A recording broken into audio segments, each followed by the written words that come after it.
नमस्कार, अपने उत्तराखंड में आप सभी का स्वागत है। मैं हूं आपके साथ ऋतुश्री पथरिया। नजर डालते हैं उत्तराखंड की बड़ी खबरों पर। विश्व प्रसिद्ध गंगोत्री और यमुनोत्री धाम के कपाट विधि विधान के साथ शनिवार को अक्षय तृतीया के पावन अवसर पर श्रद्धालुओं के दर्शनार्थ खोल दिए गए हैं। तय कार्यक्रम के अनुसार गंगोत्री धाम के कपाट सुबह 12:35 पर और यमुनोत्री धाम के कपाट दोपहर 12:41 पर श्रद्धालुओं के दर्शनार्थ खोल दिए गए हैं। अब अगले 6 माह तक श्रद्धालु गंगोत्री में मां गंगा और यमुनोत्री धाम में मां यमुना के दर्शन कर सकेंगे।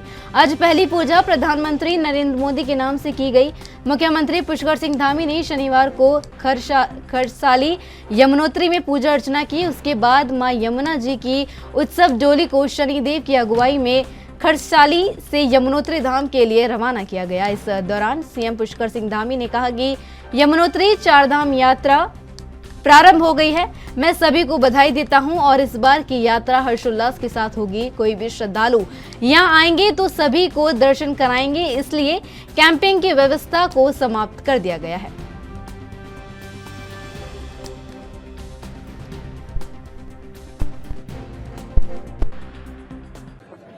यमुनोत्री धाम से आज चार धाम यात्रा प्रारंभ हो गई है और इसके बाद आज गंगोत्री के कपाट खुलेंगे और फिर 25 तारीख को बाबा केदार के और 27 को भगवान बद्री विशाल के कपाट खुलेंगे। आज यहाँ पर विधिवत रूप से यात्रा प्रारंभ हो गई है। सबसे पहले पूजा हमारे देश के यशस्वी प्रधानमंत्री आदरणीय प्रधानमंत्री नरेंद्र मोदी जी की तरफ से यहाँ पर संपन्न हुई है और यात्रा भी प्रारंभ हो गई। मैं सभी को बधाई देता हूँ कि इस बार की यात्रा हर्षोल्लास के साथ होगी। सभी आने वाले पूरे देश विदेश से आने वाले श्रद्धालु यात्रीगण हमारे सैलानी जितने भी हैं सभी को मैं शुभकामनाएं देता हूं कि भगवान सब पर कृपा करें और इस यात्रा को पूरी बिना किसी विघ्न बाधा के संपन्न करें। हम सब पर कृपा करें, हमारे राज्य पर और देश पर कृपा करें। उसको हम लोगों ने तय किया है कि जो हमारे अन्य स्टेशन हैं उन स्टेशनों पर व्यवस्थित करेंगे और कोई भी यात्री उत्तराखंड के अंदर आएंगे, श्रद्धालु आएंगे तो सभी को दर्शन कराएंगे। इसीलिए जो कैंपिंग की व्यवस्था थी उसको भी समाप्त कर दिया। देखिए, आदरणीय प्रधानमंत्री मोदी जी के नेतृत्व में 2014 के बाद जब से वो देश के प्रधानमंत्री बने हैं, देश के अंदर सनातन संस्कृति, धर्म स्थान, हमारे तीर्थ स्थान, हमारे धाम सभी का उत्थान हुआ है, सभी का उद्भव हुआ है और एक तरह से सबका उत्सव काल प्रारंभ हुआ है। आप चाहे आज हमारे ये चार धामों की बात हो या बाबा हमारे महादेव का स्थान बनारस हो, काशी विश्वनाथ की धरती या महाकाल की धरती या अनेक जो स्थान हैं उन सभी का उद्भव हुआ है। तो कहीं न कहीं ये सब मोदी जी के नेतृत्व में, उनकी लीडरशिप में हुआ है। पूरा विश्व आज हमारी सनातन संस्कृति से उसका परिचय हो रहा है, परिचित हो रही है, हमारी संस्कृति आगे आ रही है। इसलिए पहली पूजा उन्हीं के नाम से हुई क्योंकि वो चारों धामों के भी, बाबा महादेव के भी वो परम भक्त हैं। इसलिए उनकी पूजा यहाँ पर हुई है कि सारी यात्रा संपूर्ण देशवासियों के लिए ये यात्रा सुखदायी हो। विश्व प्रसिद्ध चारधाम यात्रा का आगाज आज हो गया है। प्रदेश सरकार इस बार चारधाम यात्रा को सुगम और सुरक्षित बनाने के लिए हर संभव प्रयास कर रही है। इस बार तीर्थयात्रियों को यात्रा मार्ग पर पहले से बेहतरीन स्वास्थ्य सेवाएं मिलेंगी। स्वास्थ्य सचिव डॉक्टर आर राजेश कुमार चारधाम यात्रा मार्ग पर स्वास्थ्य सेवाओं का जायजा ले रहे हैं। इस कड़ी में स्वास्थ्य सचिव केदारनाथ धाम तक की पैदल यात्रा कर जगह जगह स्वास्थ्य इकाइयों का निरीक्षण कर रहे हैं। बीते रोज रुद्रप्रयाग पहुंचे स्वास्थ्य सचिव डॉक्टर आर राजेश अब तक छोड़ी चीरबासा, जंगल चट्टी और रामबाड़ा तक चिकित्सा इकाइयों का भ्रमण कर चुके हैं। उन्होंने स्वास्थ्य अधिकारियों को यात्रा से संबंधित जरूरी निर्देश भी दिए। इसके साथ ही उन्होंने गुप्तकाशी, सोनप्रयाग, गौरीकुंड समेत अन्य स्थानों पर स्वास्थ्य केंद्रों में व्यवस्थाओं को देखा और महत्वपूर्ण निर्देश अधिकारियों को दिए। इस मौके पर स्वास्थ्य सचिव ने कहा कि चारधाम यात्रा के दौरान स्वास्थ्य विभाग ने पूरी तैयारियां की है। यात्रा के लिए गाइडलाइन यानी SOP जारी कर दिए गए हैं। इसमें यात्रियों को सुझाव दिए हैं कि वह यात्रा के दौरान अपने शरीर को पहाड़ के मौसम के अनुकूल बना ले। अगर कठिनाई आ रही है तो कुछ समय आराम कर ले और इसके बाद ही यात्रा करे। स्वास्थ्य सचिव ने कहा कि सरकार यात्रा में आने वाले सभी श्रद्धालुओं का स्वागत करती है, लेकिन साथ ही ये अपील भी है कि 55 साल से अधिक आयु वर्ग के श्रद्धालु अगर किसी बीमारी से ग्रसित है तो उसका उल्लेख कर दें।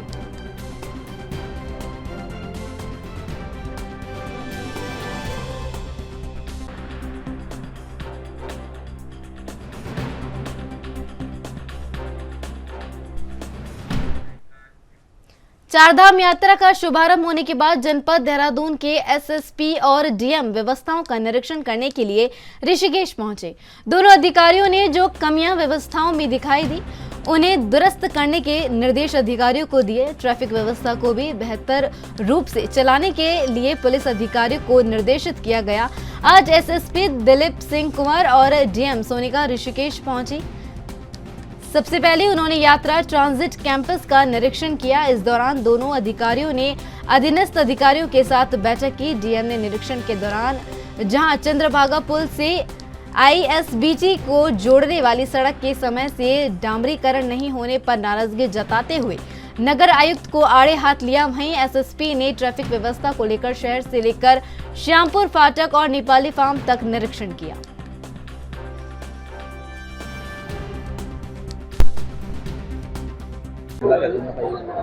ये आज मैं यहाँ पे देखने आई थी कि कितने लोग आए हुए हैं और किस तरह की व्यवस्थाएं हैं। तो अभी हम देख रहे हैं, अभी बहुत ज़्यादा क्राउड तो नहीं है यहाँ पे, लेकिन आगे भविष्य में क्राउड बढ़ेगा ही, तो उसी तरह से जो व्यवस्थाएं और ज़्यादा सुचारू की जा सकती हैं। जैसे ये जो शेड लगा है थोड़ा और बढ़ा दिया जाए, बैठने की व्यवस्थाएं और कर दी जाएं जिससे खुला खुला रहे थोड़ा सा। बाकी जो हमारे ऐप है वो जो लोग आप यूज़ करते हैं वो अपने आप ही उसको डाउनलोड कर लें और रजिस्ट्रेशन करा लें, जिससे यहाँ पे बहुत ज़्यादा भीड़ ना हो। ये सारी व्यवस्थाएं देखने के लिए, जैसे मैंने कहा कि जब ज़्यादा क्राउड आने की संभावना हो तो थोड़ा डिसेंट्रलाइज हो जाना चाहिए। तो जैसे होटल हो गई, धर्मशाला हो गई, हमारी चेक पोस्ट हो गई, आरटीओ ऑफिस हो गए, सब जगह हम प्रचार प्रसार करेंगे कि ये जो ऐप है खुद ही डाउनलोड कर लें और रजिस्टर कर लें, जिससे इस एरिया में बहुत ज़्यादा भीड़ ना आए। जो लोग टेक सेवी नहीं है और जो ऐप यूज़ नहीं करते वो ही आके यहाँ पे रजिस्ट्रेशन। खाने पीने की समस्याएं हो जाती है। जैसे अभी आप देख भी रहे होंगे कि पर्यटन विभाग की तरफ से भी एक यहाँ पे एनजीओ है जिनके द्वारा यहाँ पे खाना उपलब्ध कराया जा रहा है। इस तरह की व्यवस्थाएं सब जगह हमने भी रैन बसेरा सभी जगह पे जो भी यहाँ धर्मशालाएं सबसे बात कर रखी है कि अगर मान लो क्राउड बहुत ज़्यादा आता है और रुकने की व्यवस्था करनी पड़े तो हम लोग कर पाएँ। यहाँ ट्रैफिक डाइवर्जन प्लान, ट्रैफिक व्यवस्था कैसे होगी वो मैंने देख लिया है। और कल ईद है और परसों संडे है, तो मंडे से हमारा कल से हम लोग यहाँ फोर्स डिप्लॉय कर रहे हैं। आज शाम से फोर्स आ जाएगा और मंडे से हमारा जो फुल डेवलपमेंट हो जाएगा। और इस बार जो डाइवर्जन प्लान है, डाइवर्जन हम प्लान तभी करेंगे जब ट्रैफिक बहुत ज़्यादा हो। और वो ट्रैफिक डाइवर्जन आप जानते हैं कि आपका जो नेपाली तेरहा से लेकर के फिर भाने वाले होते और सीधे यहाँ के लिए। बाकी अन्य समय पर हम चाहेंगे कि जो रूट सामान्यतः जो रूट है उसी रूट पर ट्रैफिक यहाँ पर आए और लोगों को मिनिमम इनकन्वीनियंस हो। हम चारधाम यात्रा शुरू हो चुकी है। ऐसे में बात करें ऋषिकेश बद्रीनाथ हाईवे की तो वहां अक्सर जाम की स्थिति बनी रहती है। इसे लेकर एसएसपी दिलीप सिंह कुंवर खुद ऋषिकेश का निरीक्षण करने गए थे। एसएसपी ने कहा कि चारधाम यात्रा के दृष्टिगत ऋषिकेश, रायवाला और मसूरी ये 3 क्षेत्र ऐसे हैं जहां पर ट्रैफिक का दबाव ज्यादा रहेगा। यहाँ पर्याप्त पुलिस फोर्स तैनात रहेगी। एसएसपी ने कहा कि चारधाम यात्रा को देखते हुए पौड़ी और टिहरी पुलिस के साथ कोऑर्डिनेशन किया गया है ताकि व्यवस्थाएं सुचारू रूप से चल सके। एसएसपी ने दावा करते हुए कहा कि इस बार की यात्रा पहले से बेहतर रहेगी। उन्होंने पुलिस अधिकारियों को सुरक्षा व्यवस्था बनाए रखने के निर्देश दिए ताकि यात्रियों को किसी भी तरह की कोई परेशानी ना हो।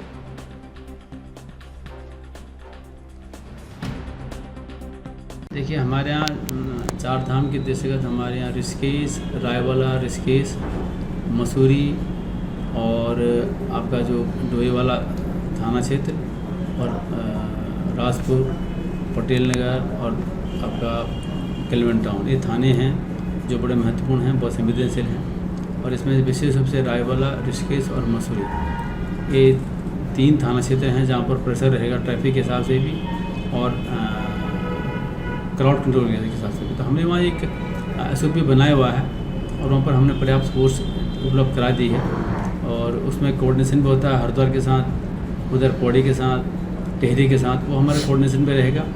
और पूर्व वर्षों की बात उससे भी और अच्छी व्यवस्था, यद्यपि फोर्स की कमी है लेकिन फिर भी हम लोग अच्छी व्यवस्था।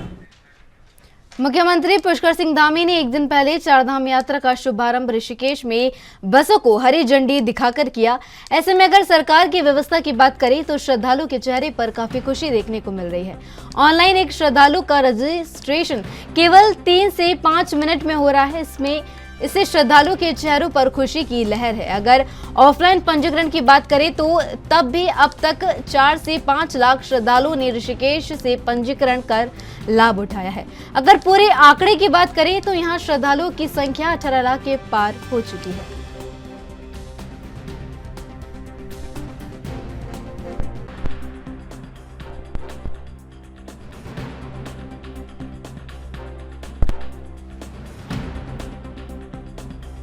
मुख्यमंत्री का चार धाम का यात्रा पहली बार निकल रहा है, पहली बार जा रहा हूँ और भगवान की देखो क्या कृपा है।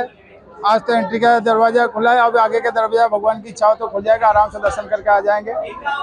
हाँ जी, हाँ व्यवस्था तो बढ़िया लग रहा है, यहाँ के लोग बहुत बढ़िया है। उत्तराखंड में चारधाम यात्रा का शुभारंभ कल मुख्यमंत्री पुष्कर सिंह धामी द्वारा हरी झंडी दिखाकर ऋषिकेश से कर दिया गया है।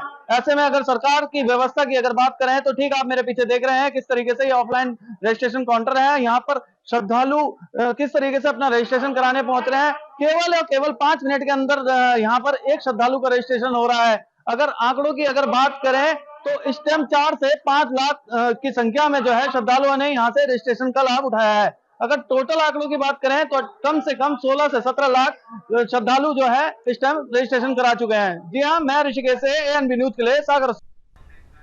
धामी सरकार ने चारधाम यात्रा मार्ग पर स्वास्थ्य सुविधाओं के सुदृढ़ीकरण और विस्तारीकरण के लिए 115 करोड़ रुपए की DPR केंद्र सरकार को भेजी है।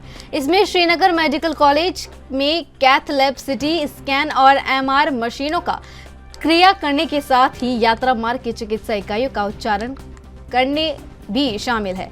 सरकार की ओर से चारधाम यात्रा के लिए लगातार स्वास्थ्य सुविधाएं बढ़ाने में जुटी हुई है। इसके लिए विभाग की ओर से अपने स्रोतों के साथ विभिन्न कंपनियों से कॉर्पोरेट सोशल रिस्पॉन्सिबिलिटी के तहत स्वास्थ्य उपकरण लिए जा रहे हैं। वहीं इस पर पलटवार करते हुए कांग्रेस के प्रदेश प्रवक्ता शीशपाल सिंह बिष्ट ने कहा कि चारधाम यात्रा को लेकर हमेशा सरकार के दावे हवाई होते हैं।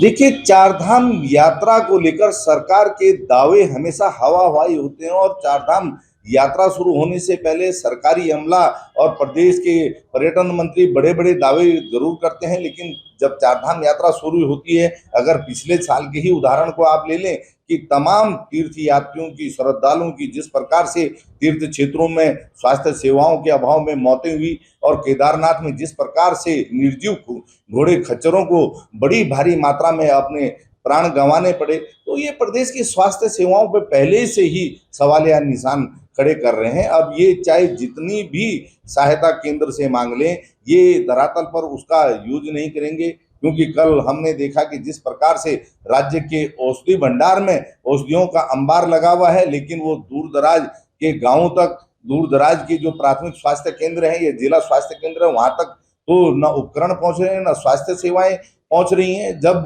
वो स्थानीय लोगों के उपयोग में ही नहीं आनी है तो यहाँ डंप करने का उसका क्या फायदा है, क्योंकि बजट आने के बाद सरकार खरीद तो करती है लेकिन उसका समय से उपयोग नहीं करती। तो ये एक बड़ी चीज है। 108 का जखीरा आप देख लीजिए, वहां पर जो है कबाड़ हो रहा है। तो सरकार और सरकारी अमला बड़ा ही उदासीन है स्वास्थ्य सेवाओं को लेकर। पहाड़ में प्रतिदिन आप देखिए कि किसी न किसी दिन गर्भवती महिलाओं की मौत होती है, जच्चा बच्चा दोनों की मौत होती है। बुजुर्ग और जो महिलाएं हैं, बच्चे हैं, वो स्वास्थ्य सेवाओं के लिए किस तरीके से पर्वतीय क्षेत्रों में, छोड़िए आप मैदानी क्षेत्रों में भी परेशान हैं, लेकिन सरकार के कान में चून।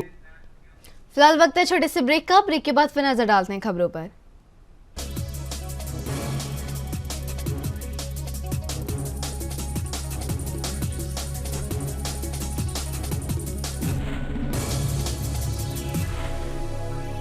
ब्रेक के बाद आप सभी का फिर से स्वागत है। नजर डालते हैं खबरों पर। मुस्लिम समाज का बड़ा त्योहार ईद उल फित्र क्लीमेंट टाउन की ईदगाह में बड़े ही धूमधाम से मनाया गया। मुस्लिम समाज के लोगों की ओर से ईदगाह में अमन, चैन और भाईचारे की दुआ मांग कर नमाज अदा की गई। इस मौके पर भारी संख्या में मुस्लिम समाज के लोग इकट्ठा हुए और नमाज अदा करने के बाद एक दूसरे के गले लगकर ईद की मुबारकबाद दी।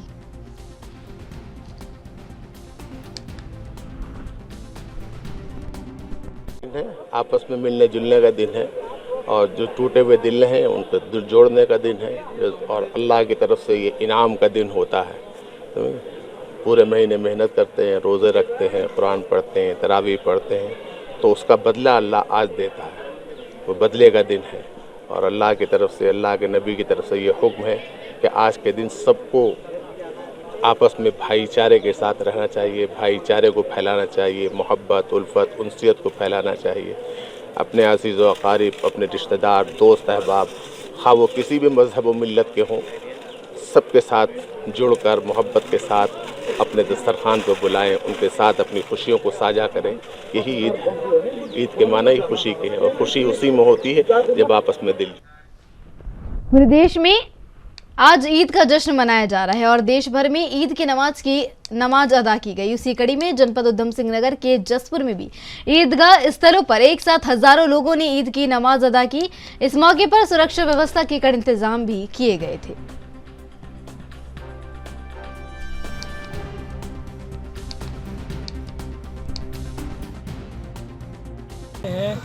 आज खुशी का माहौल इसलिए है कि माशाल्लाह नमाज़ पढ़ी जा रही है और उसकी इबादत करी जा रही है ऊपर वाले की।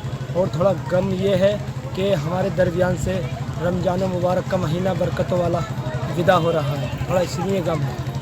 आज बहुत खुशी हुई हमें और थोड़ा गम भी है। यही गम भी बनाना चाहिए ये इस दरमियान में, और हमें खुशी भी बनानी चाहिए। इसमें बनाया जाता है, ये हर जगह बनाया जाता है। शुरू से ही बहुत अच्छा माहौल रहता है, अब के भी बहुत अच्छा माहौल रहा है। समदर्शी संस्था हर वर्ष ईद उल फितर पर यहाँ अपने मिश्री का और सौंफ का और लैचियों का जो है पानी का प्रसाद वितरित करती है।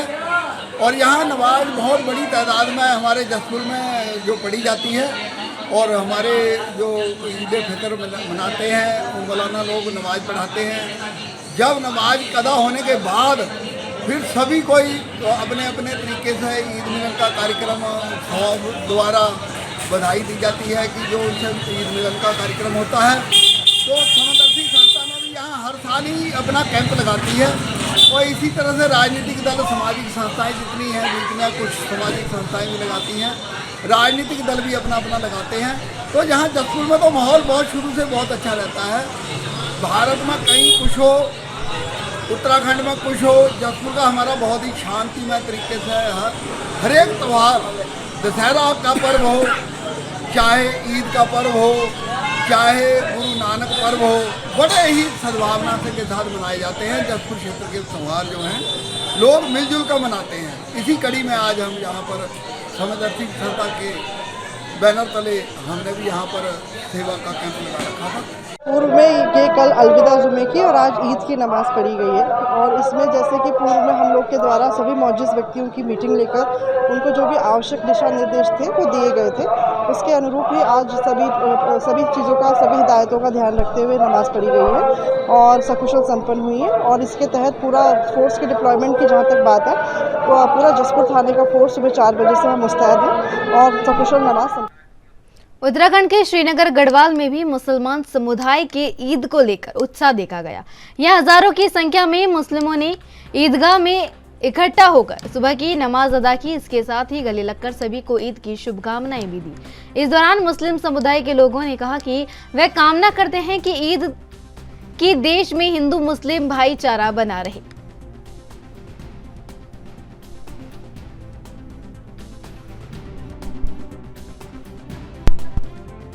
जी काफ़ी लोग मस्जिद में नमाज के लिए आए हैं ईदगाह में और दुआएं मांगी है पूरे इंसानियत के लिए, पूरे भारत के देशवासियों के लिए, सब में अमन कायम रहे और सभी के लिए हम मुबारकबाद पेश करते हैं। सभी लोगों को ईद मुबारक हमारी तरफ से, पूरे देशवासियों को, श्रीनगर वासियों को ईद मुबारक। ये इन लोगों का मैसेज सिर्फ राजनीतिक तौर से मैसेज है, बाकी आपस में कोई नहीं चाहता है, ना हिंदू मुस्लिम कोई नहीं, सब आपस में मोहब्बत के साथ रहना चाहते हैं और यही सभी लोग संदेश देते हैं, चाहे हिंदू हो या मुसलमान, सभी आपस में मोहब्बत भाईचारे के साथ रहना चाहते हैं। बस सर तैयारी यही थी कि अब हमारा पूरा 1 महीने का रमज़ान निकला है और अल्लाह ने हमें जो है ये मुबारक दिन दिखाया है, क्योंकि ईद का जो दिन है पूरे 1 महीने रोज़े रख करके जो तय करते हैं वो, उसके बाद ही ये ईद का दिन हमें मिलता है। और जो है आपको ये संदेश देना चाहते हैं हम, जिस तरीके से हिंदू मुस्लिम भाईचारा है वो हमेशा कायम रहे और आपस में मोहब्बत हमारी बनी रहे। काशीपुर की ईदगाह में ईद उल फित्र की नमाज अदा की गई। इस अवसर पर ग्रामीण और नगर क्षेत्र में लगभग 20,000 लोगों ने ईद उल फित्र की नमाज ईदगाह में अदा की। शहर इमाम मुफ्ती मुनाजिर हुसैन ने लोगों को ईद उल फित्र की नमाज सुबह 9:30 बजे ईदगाह में अदा कराई। नमाज के बाद मुल्क की तरक्की के लिए दुआएं की गई। इस अवसर पर चप्पे चप्पे पर पुलिस प्रशासन ईद के पर्व को शांतिपूर्ण तरीके से संपन्न कराने के लिए मुस्तैद रही।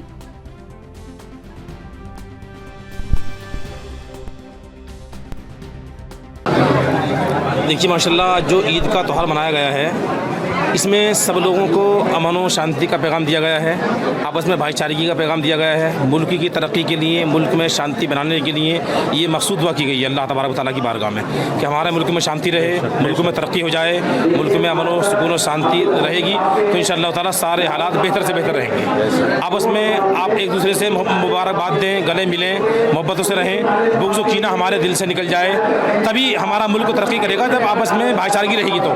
वरना जिस तरह हमारे हालात है मुल्क के इस टाइम, इस तरह भाईचारगी खत्म हो रही है, खत्म हो जाएगी धीरे धीरे, जब तक हम आपस में मोहब्बत नहीं रखेंगे आपस में। हमारी ईदगाह में सबको ईद की दिली मुबारक पेश करते हैं। मैं ईदगाह कमेटी अध्यक्ष हसीन खान, और आज हमारी ईदगाह में 9:30 बजे ईदगाह की नमाज अदा की गई और लगभग 15 से 20 लोग यहाँ पर ईदगाह में जमा थे। बहुत बढ़िया माहौल था, सब लोगों ने दिल्ली से नमाज अदा की, सब लोग बहुत खुश थे। देखिए सबसे पहले पुलिस परिवार की तरफ से ईद की सबको मुबारकबाद, सबको बधाई। इसके संबंध में पहले ही हमने जगह जगह पे जो हमारी ईदगाह कमेटी है, जो इंतजामिया है, उनके साथ मीटिंगें करके और प्लानिंग करी थी। उसी के अनुसार हमने यातायात व्यवस्था करी थी, इसी तरीके से पार्किंग की व्यवस्था की गई थी। जगह जगह पे हमारी चाक चौबंद ड्यूटियाँ थी। सभी नमाजी जो ईदगाह में नमाज अदा करने के लिए आ जाए थे अपने घरों से आए और सकुशल नमाज संपन्न हो चुकी है। और लगभग सेक्टर काशीपुर क्षेत्र के जसपुर, कुंडा, ITI, बाजपुर, गदरपुर, केलाखेड़ा और अभी काशीपुर में भी सकुशल ईद की जो नमाज है वो संपन्न हो चुकी है। सबको एक बार पुनः पुलिस परिवार की तरफ से ईद की बहुत। हल्द्वानी में बड़े धूमधाम और हर्षोल्लास के साथ ईदगाह में नमाज अदा करने के बाद एक दूसरे को ईद की बधाई देते हुए ईद मनाई गई। सुबह 8:15 बजे हल्द्वानी में ईदगाह में मुस्लिम समाज के लोग इकट्ठा हुए और नमाज अदा की गई। इस दौरान देश और क्षेत्र की तरक्की और रोग मुक्त की दुआ के साथ ही अल्लाह ताला से दुआ मांगी गई।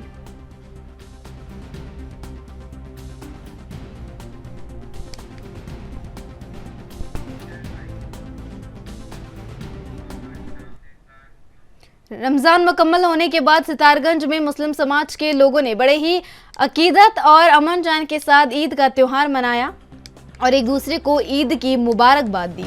वहीं इस मौके पर सुरक्षा के मद्देनजर पुलिस प्रशासन मौजूद रहा।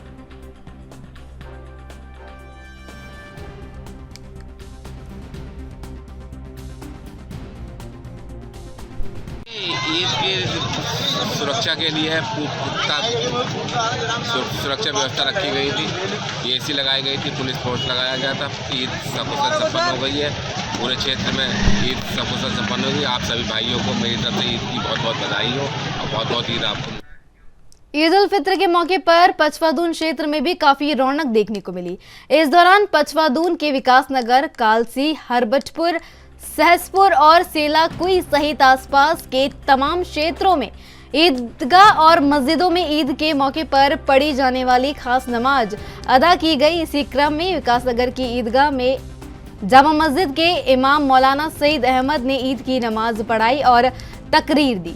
साथ ही इस मौके पर देश में अमन और चैन की दुआ मांगी गई। वहीं दूसरी ओर इस अवसर पर स्थानीय पुलिस प्रशासन भी पूरी चाक चौबंद व्यवस्था के साथ मौके पर डटा हुआ नजर आया।